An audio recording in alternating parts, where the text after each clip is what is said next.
탈모인들을 진료할 때 가장 중요한 것이 탈모 원인을 찾는 것입니다. 왜냐하면 원인에 맞게 약물을 선택하고 치료 방법을 찾는 것이 치료의 핵심이기 때문입니다. 탈모는 크게 세 가지로 나눌 수 있습니다.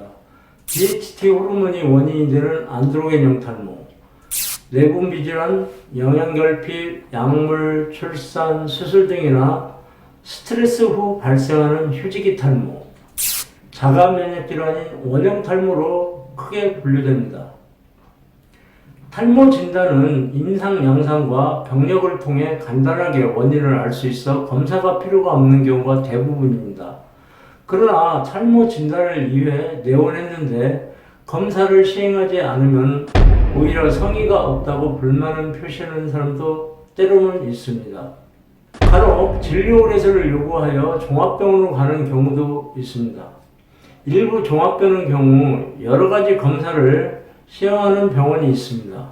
최근 병원의 과잉 진료가 의료보험 재정이나 보험회사에 손실을 입혀 사회적 문제가 된다고 언론에 나오기도 했습니다. 대형병원과 전문병원들이 많이 늘어나면서 상호 경쟁을 하다 보니까 의사들에게 인센티브를 제공한 것이 주요 원인이라고 지적하고 있습니다. 맞는 말이기도 하지만 환자들의 일부 책임도 있습니다.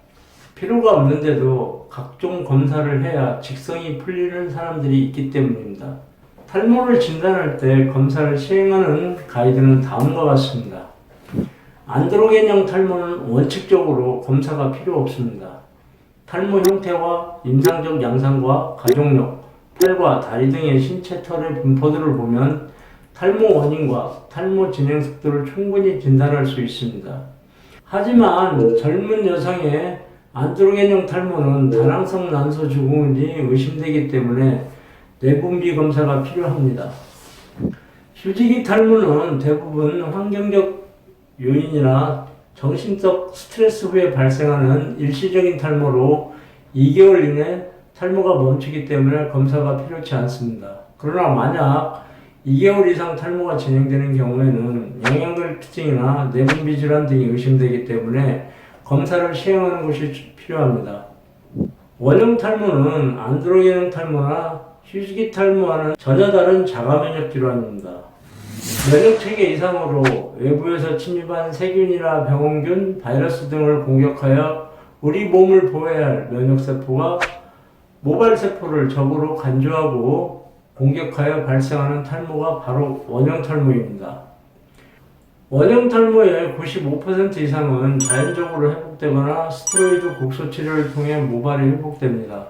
하지만 두피에 존재하는 모발이 모두 빠지는 전두 탈모와 두피뿐만 아니라 신체에 존재하는 털 모두가 빠지는 전신 탈모로 진행되는 경우에는 갑상선 기능과 자가면역 질환 검사가 필요합니다. 결론적으로 탈모 원인을 알기 위해 검사가 필요한 경우는 젊은 여성의 안드로겐형 탈모, 휴지기 탈모, 자발성 원형 탈모 등이 있습니다.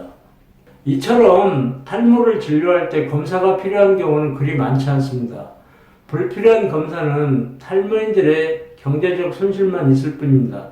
따라서 탈모를 치료할 때 무조건 검사를 시행하는 것은 삼가해야 합니다.